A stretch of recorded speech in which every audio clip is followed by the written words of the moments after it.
Imagine two legends of classic TV, the tough patriarch from Bonanza and the queen of comedy sketches, suddenly in a heated public spat that's shocking fans everywhere.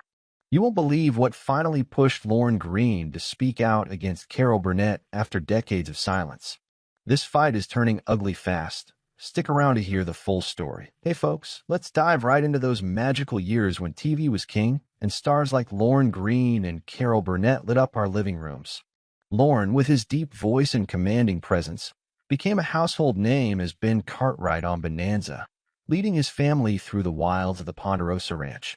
Week after week, viewers escaped into tales of honor, adventure, and frontier justice. Carol Burnett, meanwhile, was the hilarious force behind her own variety show, pulling off outrageous characters and sketches that had families roaring with laughter. From her cleaning lady persona to movie parodies, she turned everyday absurdities into comedy gold. That ear tug at the end? It was her sweet shout-out to her grandma, making her feel even more like one of us. Back then, these two icons did cross paths more than you might think. Lorne appeared on variety shows, and Carol hosted events where dramatic stars like him showed up. They even shared the stage at award ceremonies, exchanging pleasantries and posing for photos that screamed old Hollywood glamour. Fans adored seeing them together, Lorne's serious demeanor clashing perfectly with Carol's bubbly energy. It was like mixing oil and water, but in a way that sparked interest. People speculated about behind-the-scenes chats, imagining Lorne sharing ranch stories while Carol cracked jokes. But whispers started early on about their differing views on entertainment.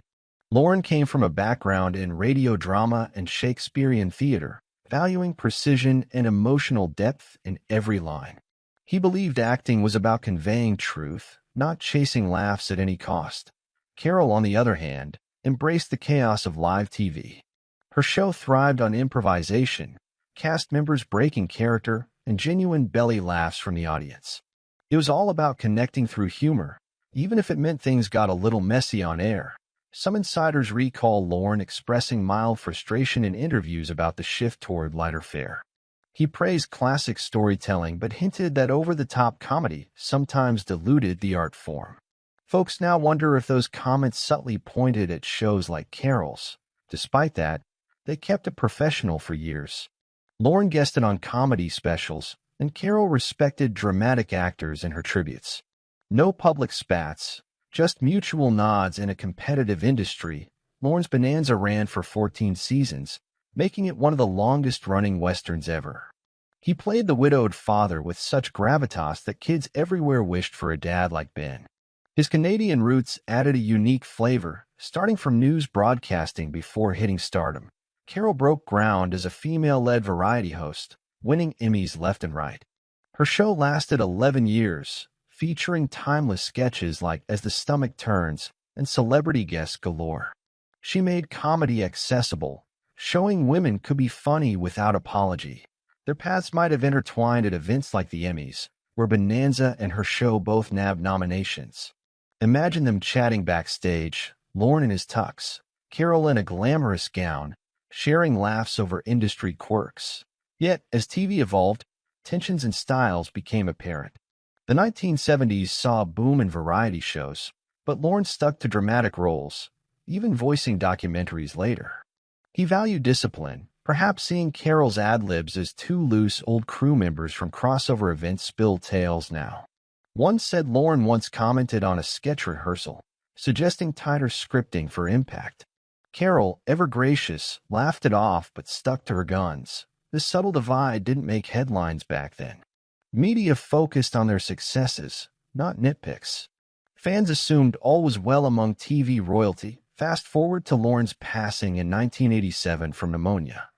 Tributes poured in, with Carol among those honoring his legacy. She spoke warmly of his contributions to television, keeping any differences private, but the internet age changed everything. Old footage resurfaces daily, from Lorne's interviews critiquing broad comedy to Carol's reflections on being undervalued as a comedian. Suddenly, people connect dots that might not exist. A viral clip from a 1970s panel shows Lorne discussing the importance of serious themes in TV. He mentions variety shows lightly, but fans interpret it as shade toward Carol's format. Carol, in her 90s and still vibrant, has shared stories of facing skepticism from dramatic peers. In memoirs and podcasts, she notes how comedy was often seen as lesser art, especially for women. Social media amplifies it all. Facebook groups dedicated to classic TV debate endlessly. Was Lorne elitist or just passionate about his craft? Twitter threads dissect every quote. Younger fans discovering reruns add fuel. They love Carol's timeless humor, but appreciate Lorne's stoic charm. This mix creates heated discussions in comment sections. Podcasts dive deep, interviewing former co-stars. One guest recalled a party where Lorne and Carol bantered playfully, but with an undercurrent of stylistic jabs. The fight narrative gained traction with a documentary on 1960s TV. It highlighted how Westerns like Bonanza represented moral clarity, while variety like Carol's embraced satire and silliness. Critics argue Lorne's views reflected the era's gender biases. Carol shattered ceilings, yet dramatic males like him dominated prestige awards. Defenders say it's overblown. Lorne supported many, including environmental causes post-Bonanza. His album Ringo even showed a lighter side. Bonanza's influence lingers in modern westerns like Yellowstone. Lorne's patriarch role inspired countless TV dads. Carol's impact? Every sketch show owes her a debt, from SNL to Key and Peele.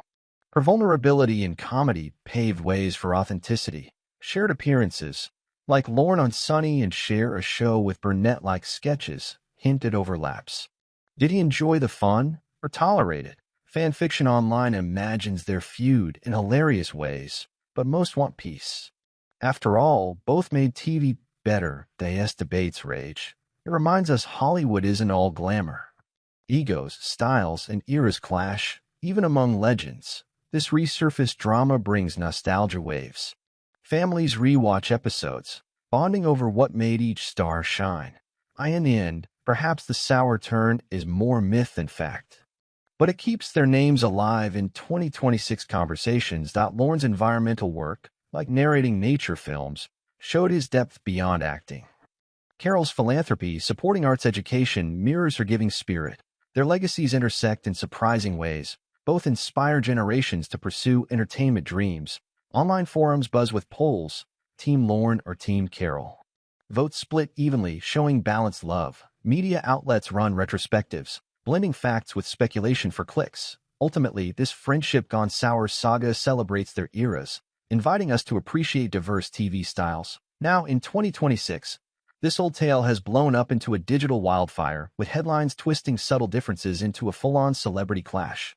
What began as archived clips has morphed into claims of Lorne calling out Carol from the grave.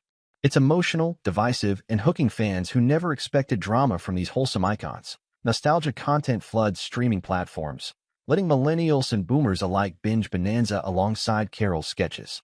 This side-by-side viewing highlights contrasts, Lorne's earnest westerns versus Carol's zany parodies, sparking fresh debates on what defines great TV. Social media turns into a war zone. Hashtags like #Lorne vs. Carol trend, with memes overlaying Lorne's stern gaze on Carol's silly faces. Some are lighthearted, others cross lines, labeling one outdated or the other overrated. Carol, sharp as ever at 92, addresses it delicately in interviews. She praises varied acting styles but recalls comedy's second-class status back then. Fans see this as her subtle clapback at critics like Lorne. Bonanza enthusiasts counter with tales of Lorne's unwavering professionalism. They insist his comments were general, not personal attacks, just a preference for structured narratives over improv flair.